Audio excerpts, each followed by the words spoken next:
네, 구사고 건강 클리닉 시간입니다. 요즘 아이들은 뭐 스마트폰 세대라 해도 과언이 아닐 텐데요.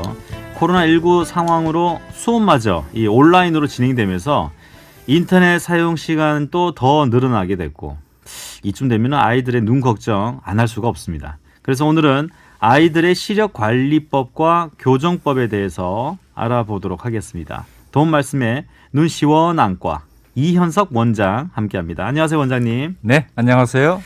사실 뭐 저도 마찬가지죠. 스마트폰을 많이 이렇게 보다 보니까 눈 건강에 좀 관심을 많이 가게 되는데, 근데 아이들은 이제 시력이 계속해서 나빠지고 좋아지고 하다 보니까 이 스마트폰이라든지 뭔가 뭐 인터넷이라든지 많이 보면은 좋지 않잖아요. 딱 생각만 해도. 그러면 뭐 과거에 뭐 우리 아이들 시력 나빠지는 주범 1위가 되게 게임기하고 TV TV 보면 안 된다고. 이런 가까이서 거라고 보지 하면은 말라고. 뭐 예. 거기에다가 이제 뭐 인터넷에다가 이제 스마트폰까지 나와가지고 그러니까요. 이 스마트폰은 또 전천후잖아요. 그러니까. TV만 통제하면 되는데 스마트폰은 뭐 아이가 들고 어디 가서 보는지 모르니까 그것도 더 작게 돼 있는 더 거라. 작고. 네. 그래서 대개 이러한 그 전자기기 특히 스마트폰 같은 것에 노출될 때 뭐 전 연령대에 걸쳐서 뭐 공통적인 증상은 이제 눈이 마르는 이제 안구 건조증 증상이죠. 네. 아무래도 우리가 뭔가 집중해서 보다 보면은 눈이 증발하니까 이 안구 건조증이 문제가 되긴 하는데, 사실 우리 아이들의 경우에는 뭐 건조증 영향보다는 워낙 뭐 건강할 나이니까 눈에 뭐 네네. 눈물은 분비가 뭐 많이 되니까 그것보다는 이제 시력 저하가 문제가 된다는 거죠. 시력 저하. 시력 저하. 그러니까 이제 한참 그 시력이 성장하는 민감한 시기에 이런 스마트폰에 이제 많이 노출되다 보면은 뭐 여러 가지 이제 정상적인 시력들이 떨어지는 시력 저하들이 이제 가장 아이들의 경우에 스마트폰이 일으키는 문제가 아닌가 생각이 됩니다. 네. 근데 학생이나 어린이들에게 나타날 수 있는 그 질환이 있을 텐데, 대표적으로 어떤 질환들이 좀 많이 생기나요? 주로 이제 우리가 시력 저하라고 하면은 굴절 이상이라고 표현을 하는데, 네. 눈의 초점이 바뀌는 거예요. 눈의 초점이 바뀔 때 이게 세 가지 특징이 있거든요. 네. 이제 근시, 원시, 난시. 원시는 좀 독특한 경우인데 시력 초점이 아주 멀리 가 있는 분들이라서 네. 아주 멀리 볼 때는 시력이 좋은데 이제 가까이 볼 때가 좀 불편한 걸 원시라고 해요. 네. 근데 이런 거는 타고나는 경우가 거의 많고요. 학생들이나 어린아이들 경우에는 원래는 이제 눈이 이제 정상이었는데 그게 이제 근시, 그러니까 초점이 앞으로 오는 거예요. 스마트폰 우리가 눈에 바짝 붙여서 보니까 그러니까요. 초점거리가 이제 앞에 오고, 그다음에 이 뭔가 이 전자기파가 만드는 화면들이나 이런 것들이 좀 미세한 그 눈떨림이 있거든요. 네. 그 초점이 막 떨려요. 딱 고정된 게 아니고, 우리가 예를 들어서 그 아날로그 상에서 뭔가 물체를 바라볼 때는 이건 물체잖아요, 물체. 네. 초점이 이게 떨질 않아요. 그러니까 초점을 한 군데 맞출 수가 있는데, 전자기기파에서 나오는 것은 안에서 액정이 무수한 미세한 떨림이 있기 때문에 이 초점이 고정이 되질 않거든요. 네네. 그러니 눈이 그 떨리는 초점을 계속 보려고 보다 보면은 눈에 이제 난시가 생기는 거예요. 그래서 이제 학생이나 어린이들이 이제 문제가 되는 것들이 이제 이 근시, 난시가 생기는 것들이. 차 안에서 보면 상당히 안 좋은 거네요. 보면. 최악이겠다, 그죠? 차 안에서 스마트폰 본다. 그러니까요. 지금 엄청나게 안 좋은 거네요. 생각해 보니까. 근데 처음에 이제 눈이 나빠지는 것을 발견했을 때 그 안경 착용을 바로 하는 게 좋습니까? 아니면은 좀 이렇게 또 좋아질 수 있으니까 지켜보는 게 좋습니까? 사실은 한번 근시나 난시가 진행돼서 다시 좋아지는 경우는 없어요. 진행되고 있는 무조건 상황이니까. 진행은 되는데, 네. 이제 요게 어느 정도 진행되다가 좀 다행스럽게 멎어주는 경우도 있고, 네. 또 어떤 경우는 이게 진행이 되더라도 조금 천천히 가는 경우도 있고, 좀 안 좋은 경우는 이제 정말 6개월이 다르게 팍팍 나빠지는 그런 경우가 있는데, 우리가 보통 안경 착용 시점을 잡는 것은 우리가 이제 그 안경을 착용했다고 해서 근시가 진행되는 게 먹거나 좋아지지는 않거든요. 네. 결국 이제 눈의 불편을 덜어주고 이런 것이 주목적인데, 언제 끼워주느냐. 또 아이들이 한참 활동하는데 안경 끼는 게 아무래도 불편하죠. 네. 남자아이들은 뭐 안경으로 인해서 이제 뭐 안경이 부러지거나 했을 때, 야외 활동할 때 그 사고 위험성도 있고 해서 뭐 바로 안경을 끼워주는 것보다는 아이가 뭔가 눈에 불편을 느끼는 사인들이 있어요. 네. 1차적으로는 첫째, 아이가 불편하다, 멀리 있는 게 안 보인다라고 시력적인 불편을 호소할 때가 있고, 그렇죠. 아이는 말을 안 하는데 엄마가 유심히 보면은 이런 버릇이 생겨요. 아이가 눈을 찡그리는. 눈을 찡그리거나 또는 흘겨보거나 네. 이유 없이 자꾸 눈을 깜빡깜빡거리는 애들. 이제 자기가 뭔가 시력이 불편한 거를 그렇게 표현을 하는 거예요. 네. 그리고 이런 경우는 이게 그냥 놔두면 습관이 돼버려요, 아이가. 아, 습관이 될 수 있어요. 습관이 돼버리니까 그래서 이런 경우에 이제 안경 착용을 시작을 하는데 어떤 부모님들은 이 안경을 끼우면은 눈이 자꾸 나빠지는 거예요, 6개월마다. 그러니까 더 나빠지는 걸로 더 알죠. 나빠지지 말라고 이제 안경을 안 끼우려고 그런단 말이에요. 그러면 이게 어떤 경우가 생기냐면은 시력이 발달하려면은 어느 정도 명확한 시력이 필요한데 네. 안경을 끼워주지 않으니까 이 시력이 발달을 안 하는 거예요, 쉽게 말하면. 그러면은 계속 네. 그 흐린 상태에서 흐린 상태가 나중에는 안경이나 시력 교정 수술을 해도 교정이 안 돼요. 그 흐린 상태 그대로 네. 남아 있는 거예요. 그러니까 우리가 키가 클 때 다쳐서 다리를 안 쓰면은 키가 안 자라는 거랑 똑같은 거거든요. 네. 이러한 것을 이제 약시라고 하는데 이게 제일 겁나는 거예요. 그렇기 때문에 적당한 시기에 우리가 안경 착용을 시켜주는 것이 중요하고 네. 만약 이러한 안경 착용에 대한 거부감이 있으신 분들은 우리가 이제 대한요법으로 이제 드림 렌즈 같은 것도 고려할 수가 있죠. 드림 렌즈는 사실 이게 그 아이가 많이 불편해하고 힘들어할 것 같아서 저는 이 선뜻 도전을 못 해봤는데 이거 어떻게 이렇게 진행이 되는지 또 뭐 좀 설명이 좀 있어야 될 것 같은데요. 이제 드림 렌즈가 교정하는 것은 이제 아이들한테 주로 생기는 근시를 교정하는 건데 네. 이 근시가 진행하는 게 특징이 뭐가 있느냐면은 우리가 안구가 있잖아요, 안구. 네. 동그란 안구가 있는데 이 안구가 조금 앞뒤로 약간 길어지는 효과가 생겨요. 앞뒤로 길어진다. 네. 키가 크듯이 네. 이렇게 길어지면서 눈의 초점이 앞쪽에 떨어지니까 이게 근시가 되는 거거든요. 그래서 이러한 그 원리를 우리가 이제 잡아주기 위해서 이 드림 렌즈라고 하는 것은 뭐 표현이 조금 옛날식이라서 좀 모르겠는데 옛날 그 중국에 뭐 발작기 한다고 여성분들 전족시키잖아요.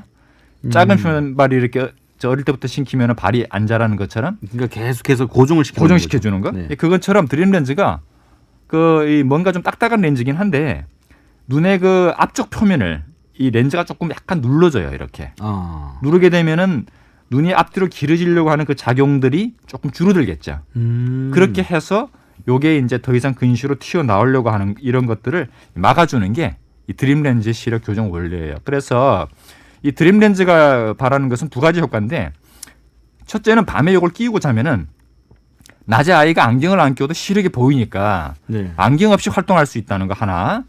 또 한 가지는 이걸 끼움으로써 이 아이가 근시가 계속 나빠질 것을 예를 들어서 수치로 치면은 이 아이가 뭐 근시가 3이 됐다가 다음에 5가 됐다가 7이 됐다가 하는 것이 3이라는 시점에 끼워줬을 때 이것이 3에 머물거나 많이 늘어나도 한 4, 5 선에서 이렇게 정지할 수 있게끔 네. 하는 이러한 근시 진행의 억제 효과 이 두 가지를 저희가 치료 효과로 보는 거예요.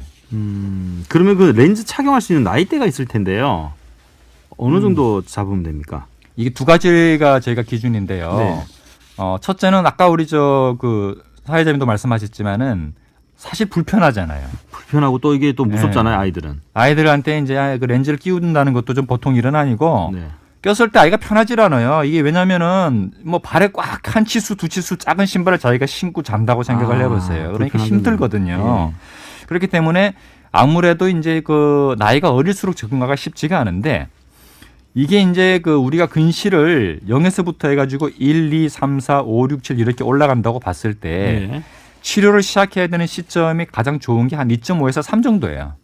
이게 이제 너무 작을 때 굳이 할 필요도 없고요. 네. 근데 이게 한 3, 4, 5, 6 이렇게 올라갔을 때 하게 되면 더 많이 눌러야 되니까 아이가 더 힘들죠. 실패하기가 쉽죠. 그래서 저희가 이제 기준은 3을 기준으로 잡는데 네. 나이도 중요해요. 왜냐하면 처음에 아이가 너무 일찍 시작을 해서 치료에 실패하면은 나중에 아이가 커도 자기가 안 하려고 그래요. 그러니까 약간 거부감이 거부감이 생기거든요. 네. 그래서 아이가 처음에 꼈을 때 성공을 해야 되기 때문에 네. 대개의 경우의 기준은 한 초등학교 한 3, 4학년 정도 또 아무래도 좀 남자아이보다는 여자아이가 조금 더 성공률이 높고요. 도수는 한 3 정도를 보는데 대개의 경우에 저희가 바로 처방하는 것은 아니고 모든 안과에서 이제 시범 렌즈를 한 1, 2주 끼워봐요. 그래서 아이가 잘 적응을 하면은 그때부터 본격적으로 이제 치료를 시작을 합니다. 근데 뭐 잘 때 이게 돌아간다든지 뭐 그런 건 없나요? 무섭잖아요. 그러면 이게 그 아무래도 렌즈가 중심에 잘 놓여줘야 네. 교정도 잘 되고 또 이제 그 아이도 조금 그나마 편안하기 때문에 사실 드림 렌즈는 굉장히 조금 약간의 좀 경험이 많으신 안과 선생님들이 네. 그 아이의 눈에 맞게끔 잘 맞춰줘야 돼요. 이것은 그 사람의 눈이 다 다르거든요. 크기도 다르고 휘어진 정도도 다르기 때문에 그 눈에 맞는 렌즈를 잘 골라서 처방을 해줘야 성공 확률도 많이 높아지죠. 근데 렌즈를 많이 끼면 나중에 그 라식 같은 걸 하기 힘들다 뭐 그런 얘기가 있던데 드림 렌즈 착용 후에는 어떻습니까? 아, 그건 전혀 관계는 없는 것이요. 이게 그 눈의 전체적인 구조를 바꾸는 것이 아니고 그 눈 표면에 있는 그 껍질 부분에만 이렇게 붙어 있고요. 전체적인 그 진행 성장을 이렇게 억제시키는 효과이기 때문에 사실은 드림 렌즈 효과, 치료 효과를 다 마치고 렌즈를 빼게 되면은 자기 눈의 구조가 정상적인 구조로 다 돌아와요. 그렇기 때문에 뭐 일반적인 그러니까 렌즈 치료를 설사 안 받은 사람과 똑같은 상태에서 시력 교정 수술도 받을 수가 있고 거꾸로 생각하게 되면은 만약 이 아이가 교정 수술을 안 받았었으면은 고도근시로 가버리잖아요. 네. 그러면 수술하기가 굉장히 까다로워지죠. 더 어려워질 수 더 있겠네요. 어려워지고 뭐 라식이 안 될 수도 있고 안대렌즈 같은 더 큰 수술로 가야 될 수도 있는데 오히려 렌즈 착용을 해가지고 근시 진행이 좀 억제가 되면은 라식 같은 이제 간단한 수술로도 이제 시력 교정이 가능한 그런 이점이 오히려 있죠. 네. 이거 뺐다 꽂았다 뺐다 꽂았다 매일 해야 되는 거잖아요, 그죠? 그러면 예, 이거 사실 이게 뭐 렌즈를 쓰시는 분들이 렌즈가 귀찮아서 하기 좀 그래서 뭐 라식 수술 한다고 하는데 아이들 같은 경우에는 더 이게 힘들 텐데 이 잘못 넣었다 뺐다 해가지고 그 저 각막에 무리가 가는 경우는 없나요? 예, 그래서 이런 경우에 사실 처음에 맞출 때도 정확히 맞춰야 되지만 네. 안과에서 꾸준하게 검진을 정말 잘해야 돼요. 아, 그래서 이것은 드림 렌즈는 한 번 처방으로 끝나는 것이 아니고 네. 처방 이후에 아까 말씀하신 것처럼 눈에 생길 수 있는 여러 가지 각막의 상처 같은 부분에 대해서 꾸준하게 저희가 관리를 잘 하시면은 뭐 크게 문제되지는 않습니다. 네. 눈 운동법 뭐 다들 알고 계시겠지만 네. 한번 몇 가지 좀 배워볼까요, 마지막으로? 제가 제일 뭐 추천하는 것은 눈도 이제 근육처럼 스트레칭 하거든요. 네. 그래서 편하게 눈을 아래 위 좌우로 쭉 이렇게 쭉 최대한 보면서 한 1, 2초 이렇게 눈을 잡고 있다가 또 살 중심으로 풀어주고 이러한 운동을 하면서 눈도 한 바퀴 뺑 돌려주고 하는 것이 우리 근육 풀어주는 거랑 똑같거든요. 눈에도 근육이 있으니까. 있죠. 6개나 있어요. 네, 요걸 풀어줄 때는 이제 어떻게 가운데로 모으는 건 괜찮나요? 아니 그 가운데로 모으는 건 왜 조금 어차피 뭐 스트레칭이긴 한데 그것보다는 네. 한 방향으로 네. 상하 좌우 한 바퀴 삥 돌리는 거. 네. 이거 괜찮습니다. 눈의 피로 알겠습니다. 회복에 도움됩니다. 네, 자, 이거 오늘 또 말씀 듣고 나니까 진짜 눈이 시원해지는 것 같아요. 오늘 또 기분 좋게 말씀 잘 들었습니다. 눈 시원한가의 이현석 원장과 함께했습니다. 고맙습니다. 네, 감사합니다.